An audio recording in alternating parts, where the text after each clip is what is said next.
Hello, my friends. Welcome to another episode of Deep True Crime, where we like to investigate and dive deep into past cases and many times current cases. We want to dive deep and let you know what happened in that particular case. What do we need to be aware of when it comes to our surroundings and what could potentially go wrong in our lives? Because truth is, there's a lot of bad people out there. We all know that. We watch the news, we see what's going on around us, but truth is, we don't always know who we can trust. We probably all agree with that, right? Probably all agree with that. And in today's episode, I want to share with you one of the most heinous crimes I have come across. And I'm not talking about heinous as in killing a bunch of people. I'm talking about what she did, her callous actions, and then her interview afterwards. I'm going to share that interview with you. It's pretty chilling. This lady has no remorse. And that's exactly what we're going to be diving into, is the case of Angela Simpson. You see, Angela Simpson, she did something very, very cruel. When she was asked, "Will you kill again?" she said, "If the opportunities arise, I hope so." That's how bad this girl thinks. That's the way her train of thought is. She literally said, "If the opportunities arise, I hope so." On October 5th of 2009, around 5 a.m. in the morning, investigators found a body in a burning garbage container after fire crews were called out to the Covenant of Grace Church at Ninth and Peoria Avenues to deal with a garbage can that was burning in the back parking lot. As they were dousing the flames, firefighters spotted a badly charred, dismembered body stuffed inside the garbage can. He had to be identified through fingerprints. And, that's where it's so terrible. His arms and legs were removed from his torso before he was dumped in a trash bin, which was left burning. His motorized scooter was found at a nearby apartment complex. And that's what makes this so sad as well. His name was Terry Neely. He was only 46 years old and he was living at an assisted living facility. With the help of surveillance video, detectives have determined that the last time Neely was seen alive was when he left the facility in his motorized vehicle wheelchair on August 2nd of that year, 2009, at around 8 p.m. 2 weeks later, Angela Simpson was charged with the killing of Terry Neely. You see, Simpson, she thought Neely was a snitch working with law enforcement. This could not be furthest from the truth. But this is exactly why she did what she did. She told police that she lured Neely inside an apartment near Peoria and 12th Avenues by offering him sex and drugs. Once inside the apartment, Simpson just became extremely violent and began beating on Neely with a tire iron and a hammer. She also pulled out his teeth and strangled him with a television cable. She said she tortured Neely for 3 days. And you will hear in this chilling interview where she wished she did it even longer. According to autopsy results after it was done, he sustained multiple blunt force head injuries and a 3-inch nail had been driven or even hammered into his brain. He was also stabbed approximately 50 times. His throat was sliced and he was dismembered. Simpson admitted that she dismembered Neely and placed him in a trash can. She borrowed a car and drove to a church at Ninth and Peoria Avenues and set the trash can on fire. Simpson allegedly committed a robbery along with Edward McFarland. Now, Edward McFarland, he was known as the nickname Cracker. That was a nickname that he had. This is him. I'm not making up this name. You can see the tattoo on his neck. So a week before this killing, she committed a robbery with this guy, Edward McFarland, better known as Cracker, the week before, and he reportedly told his apartment complex manager about this gruesome murder, and he even threatened to kill him if he told the police. Now, he would become a witness. Now, while Simpson was in jail for killing him, while Simpson was in jail for killing Neely, she was interviewed. She was interviewed and she admitted to killing a man confined to a motorized wheelchair after torturing him for days because she said he was a snitch. And the interviewer, she asks Simpson, "You made him watch it through a mirror?" That was the question. Simpson says, "Yes, I did. He needed to see what he deserved." Now, Wingate, the interviewer, she described Simpson as articulate and straightforward. When Wingate asked her why she killed Neely, the answer to Simpson, it seemed like it was simple. Literally. Simpson said, "I don't want my children or the people I consider family to be in a place where there are snitches." And according to Simpson, she said that Neely told on a righteous person years ago. She said that Neely told her that. Now, all of this snitching thoughts, she says, came directly from him saying he was a snitch, that he snitched on this person and he snitched on that person. And according to police, none of that stuff was true. None of that stuff was true.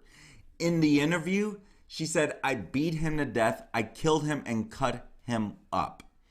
And she told the interviewer she dismembered Neely's body and stuffed it into a trash can, which she then torched.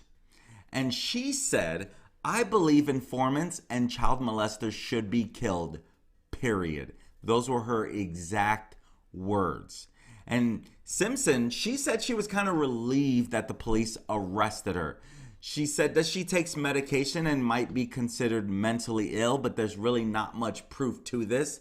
Her quote, her words were, "I think something's wrong with the world that I live in, but according to other people, yes, something is wrong with me." And that's what she said to people in reference to her taking medicine. And, she does this jailhouse interview, and I'm going to show you the other part of the interview, not what we're talking about at this moment. I'm going to share with you the cold, chilling interview that she does. And so, to her, she, maybe, according to everyone, something's wrong with me.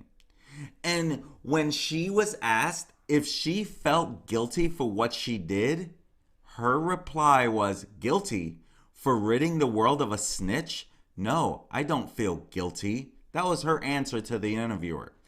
Police did arrest Edward McFarland, 36 years old at that time, for allegedly helping Simpson get rid of the body. And so when they found the motorized wheelchair, they started searching the apartment complex. And so while they were searching the apartments near where his motorized wheelchair was found, and in one of the apartments, they found the carpet had been removed and blood stains around the apartment. And so they took a blood sample from the apartment where they would find that it matched the blood sample that was taken from the victim. And so a witness, he told police that he had seen smoke coming from the apartment at one point, and when he went to check, he saw a City of Phoenix trash can in the kitchen. Now, Simpson and the man who helped her get rid of the body, they asked to borrow the witness's vehicle. And when they returned the car, she told the witness that she had killed Neely and cut him up. They also threatened to kill the witness if he had said anything about what had taken place. According to Neely, she said, "I'm a little upset that I won't be able to, kill more snitches, but I have no remorse about killing him." Neely, she's referring to. And so this is where that she shares this in such a cold manner. Here she is, she kills this wheelchair-bound man, and she just thinks it's no big deal. She thinks it's no big deal, right? To her, what's the big deal? That's just some sick stuff, if you ask me. And she wished she can do more to more snitches. Obviously, she hates snitches. Now, there are snitches in prison. They better watch their lives, right? If she's still this person. Because snitches, when they snitch, guess what? They get a little leniency on their term. So they better be careful around this girl, because there's a good chance she's still messed up in the head if she's willing to do this because of really no proof that he was a snitch. He could have been saying he was a snitch just because he wanted to sound cool around other criminals. I don't know, right? When asked, what if he's not a snitch? Oops. Oh well. Literally. No remorse. And so, she kills him in front of a mirror to make him watch it. And she says he needed to see what he deserved. I mean, this is what I mean about how heinous this girl can be. Now, oddly enough, she was already in jail when she began to get questioned about this. She was in jail because of an unrelated armed robbery charge when she was interviewed by the police at this time, and she admitted to Neely's murder. And what's really scary about Simpson, besides the words that she is sharing, it's like how factual she is and how honest she is about it. You see, most criminals, they lie about what they do, right? And they blame others, they put it off, and they try to blame their childhood and all that stuff, or even seem to be a little angry or misguided. But Angela Simpson did not seem like that.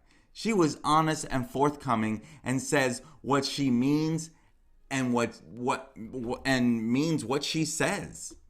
And so in April of 2012, she was sentenced to natural life in prison plus 14 years for the murder of Terry Neely, a disabled man confined to a wheelchair.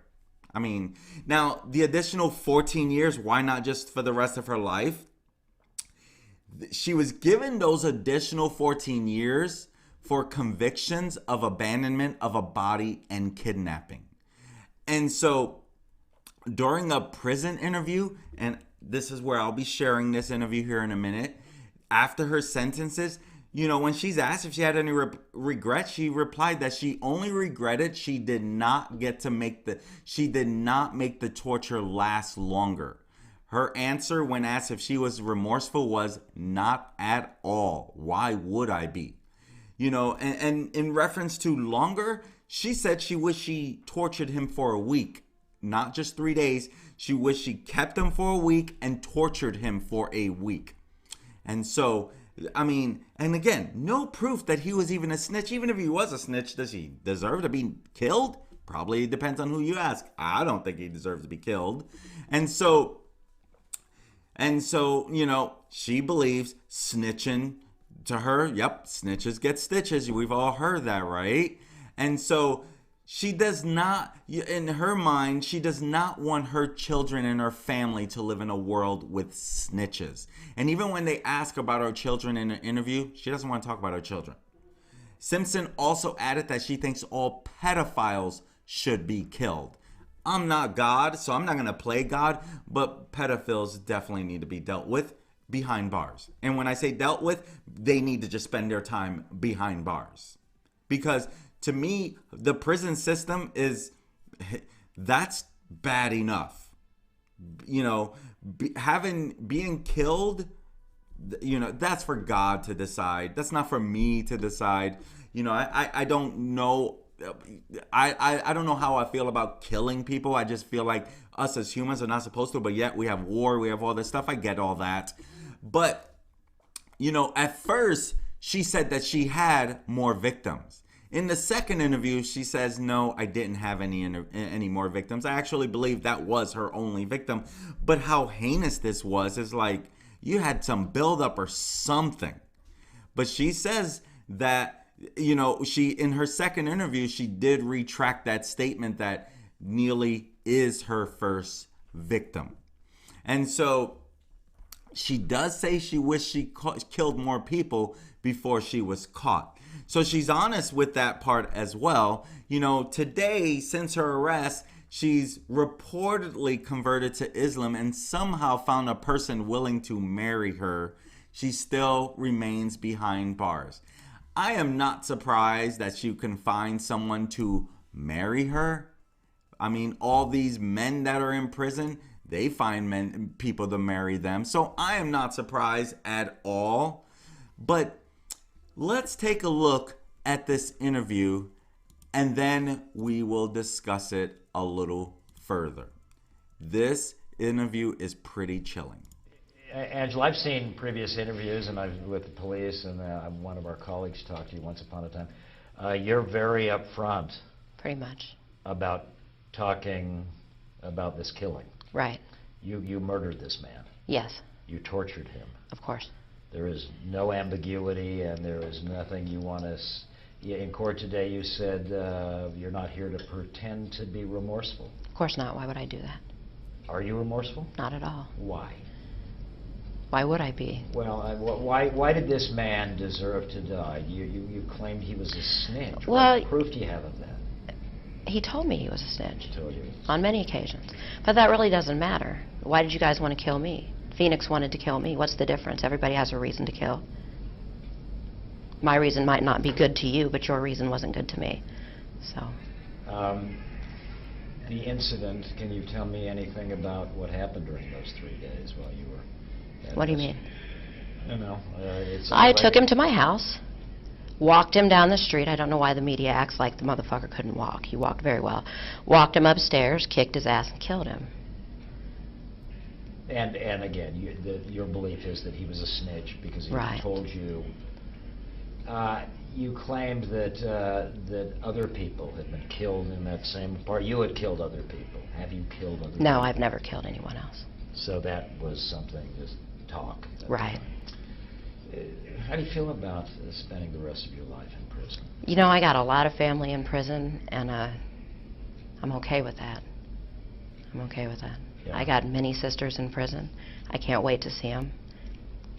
It's really not that much of a punishment to be sentenced to spend my life with my family. And you don't want to talk about your past, but your lawyer said that, you know what, in sentencing you, the judge should bear in mind that you had a really right. tough life. I started being hospitalized at 10 years old. I have a mental history from 10 years old until yeah. present, so yeah. When you say mental history, I mean, do you care that anyone feels sorry for you? Do you want anybody? Feel sorry for me? Yeah. Should the people who are watching this say because she had a bad childhood, of course not. Because she has mental illness? Of course not. No. That we should feel some sympathy for you? No. You would not have that. I want no sympathy. No. What then? Do you care what anybody thinks about Angela Simpson and what you have done? I don't. It's again your candor. I've interviewed people who have committed murders before, and usually they sort of prevaricate or they this or that. You're about as direct as it gets. Right. Why is that? It's only fair. I expect you to be the same way. Okay. Do you think that it was fair today? It was justice in that courtroom?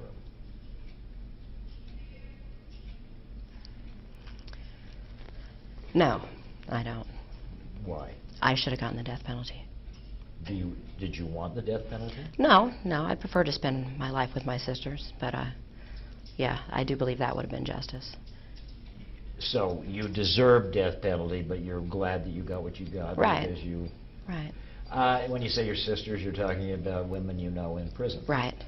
Okay. And have you found that that there is some bonding, and that you have made friends here that will be of some comfort to you when you're in prison? Most definitely, yes. Most definitely, yes. Yeah.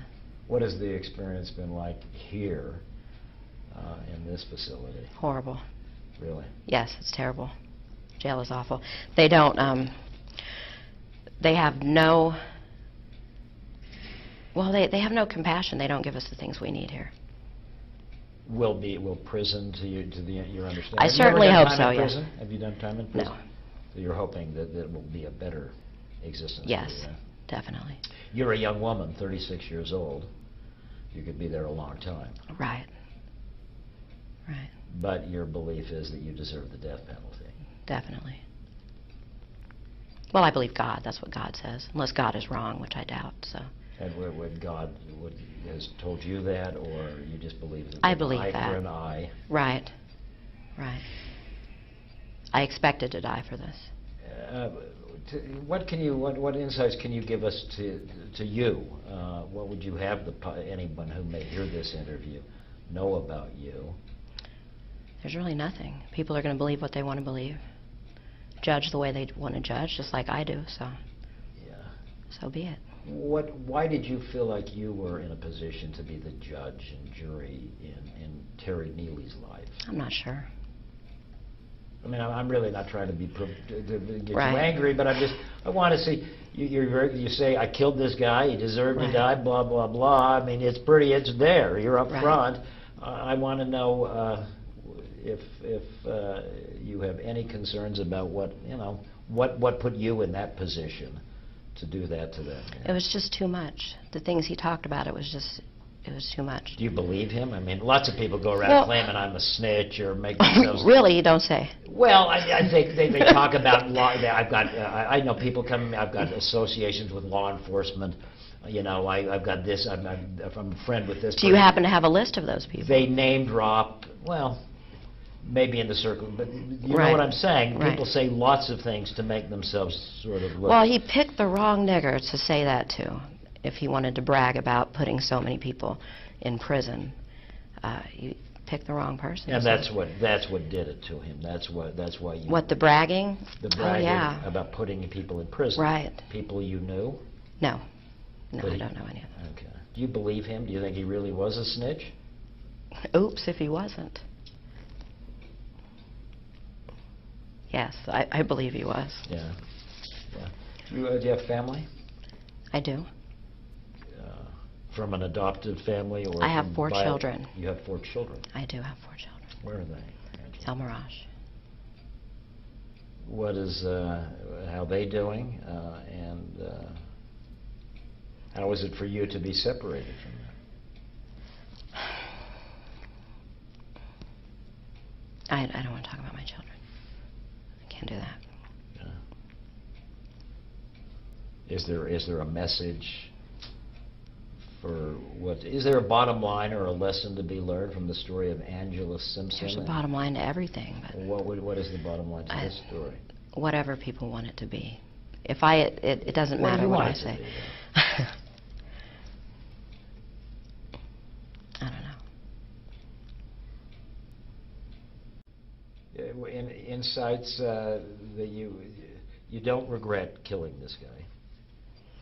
I don't regret killing him, no. I regret the fact that my co-defendants found it necessary to divulge so much information to the detectives. I regret that. They were people I really cared about.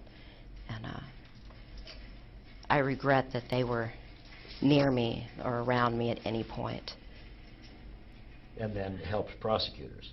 Help the prosecution, correct. You were And angry at those people. Definitely, because they didn't know, they weren't actually with me during any of my crimes. So for them to say that they were, to try to get lesser sentences, was a little heartbreaking for me. So friends of yours lied to prosecutors and lied to police. Correct. Dropped the dime on you. Correct. They snitched on you. Correct. If you could, would you do to them what you did to Terry? No, I would not. Because you still have some relationship with them, or? Well, no, but I had claimed a bond with them at one point, so I wouldn't be able to avenge that. Yeah, yeah. Did you act completely alone in that? Yes, crime? definitely. So nobody else helped? No. Totally alone. Help me understand. For three, I know the crimes of passion or something, and in the heat of the moment. But to spend 3 days driving nails into a guy's head and pulling his teeth out. Right. Why?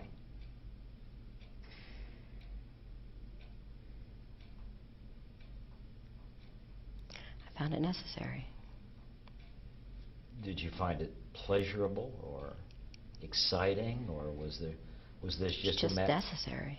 Necessary. Right. So this was more like a business-like proposition. You were doing something that you felt a job that needed to be done. Right. Really. Right. And whatever came into your head, I'm going to drive a nail into his head. Or was this just a symptom of what was at hand in that apartment? Right. Yeah. Right. Your moment. I'd like to, because we've got to get run back, and Right. I want to get what you say on television. And I'm grateful that you would be willing to talk to us, and I wish you the best under these circumstances. What would you have the world know? You're sort of an interesting character, because first of all, women generally don't commit crimes this heinous. Right. This is usually the domain of men. That's unfortunate. You think more women? Oh yeah, equal opportunity, definitely.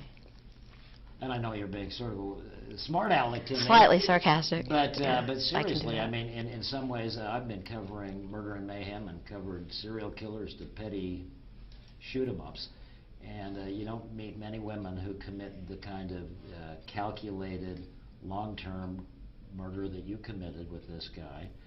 And you don't meet many people who are willing to say, I did it, and you know what? Deal with it. Right. That's the way it should be, in my opinion. But you seem so, you seem like you're sort of I'm sort of almost self-righteous about, I did this, and I did. Do you think you did the right thing by killing this guy? Definitely. Other than shooting his mouth off, what else did he do that you know of? That's what he got done for. He's white trash. Somebody had to take it out. That's it. Was there a racial component to it? Oh, there's always a racial component. Okay. And what do you mean by that? I'm not going to elaborate on that at all. Okay, but the fact that you're a black woman and he's a white guy, that factored into your killing him? Yeah. I wouldn't kill another black individual. Okay. Would you, if you had that moment to live over again? I'd have kept him alive a week. But you would have still tortured him and killed him? Oh, I'd have tortured him for a week, yeah, instead of 3 days. Definitely. So your only regret is that the torture didn't go on any longer? Right, and I regret not killing my other victim. I should have killed him too, I just didn't have time, I had to go somewhere. And tell me who that other victim was? Joseph Van Tress for the armed robbery. Yeah. I should have killed him, but I had to go. Will you kill again? If the opportunity arises, I hope so. Okay, we're done. Are you done? Yeah. All right. Thank you, Angela. Good shit, dude. That's going to be crazy, isn't it? That's going to be wicked. Make it look good, please. Oh, you're going to put this on, too? Well, you know, I know. Don't put the ending on. Thank you. Thank you. But honestly, best wishes to you. And Right. Ladies, thank you. Thank you. Talk about heinous and callous and like no remorse. And you even hear her talking about that one other guy, Joe Van whatever, the armed robbery case, she says she wished she killed him. Now, I couldn't find too much on that Van Trees or Van Tress, whoever she just mentioned. Might have been someone who was convicted as a pedophile or child molester or something like that. I came up with someone who was in that area at the time, and so maybe that has something to do with it. But wow, do you hear her? She refers to him as white trash. Someone needed to take it out. And truth is, again, there's no proof that anything happened, and that he was a snitch for anybody, any law enforcement. There's been no proof about that, but she's running with that. I mean, this lady doesn't have much care in the world about much. And look at the end of that interview. She literally was just like, laughing it off and like, oh, like it's no big deal. Now, the only time it seemed like there was a sensitive part was the children. So obviously she can't be a proud mama, but in her mind, she's got rid of the trash that didn't need to belong in this world. And, there's no good excuse for why she did what she did. The question is, why'd she do what she did? Because she really believed he was a snitch. Well, according to police, there's no proof. So with that being said, she probably killed someone for no really good reason. He didn't have a criminal record of being a snitch or anything like that. Now, granted, I guess being a snitch is not a criminal activity, but he wasn't in the system for anything like that or giving any dropping dime on anybody, as they would say. And I think they even said that in that interview. And so there you have it, my friends. That is the case of Angela Simpson. Cold-blooded, no remorse, would do it again if the opportunity presented itself. Wow. My friends, thank you for joining me today on Deep True Crime. I'm Manny Rodriguez. And if there are any particular cases you would like me to cover, just let me know in the comments and I would be glad to dive deep into it, see if it's something that we would like to cover on this channel. And at the end of the day, I want to help you be aware of what could go wrong out there to hopefully help you help yourself. Because at the end of the day, you don't know who you can trust out there. Let's be real.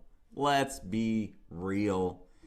Anyway, my friends, thank you for joining me today. Have an amazing day. Peace.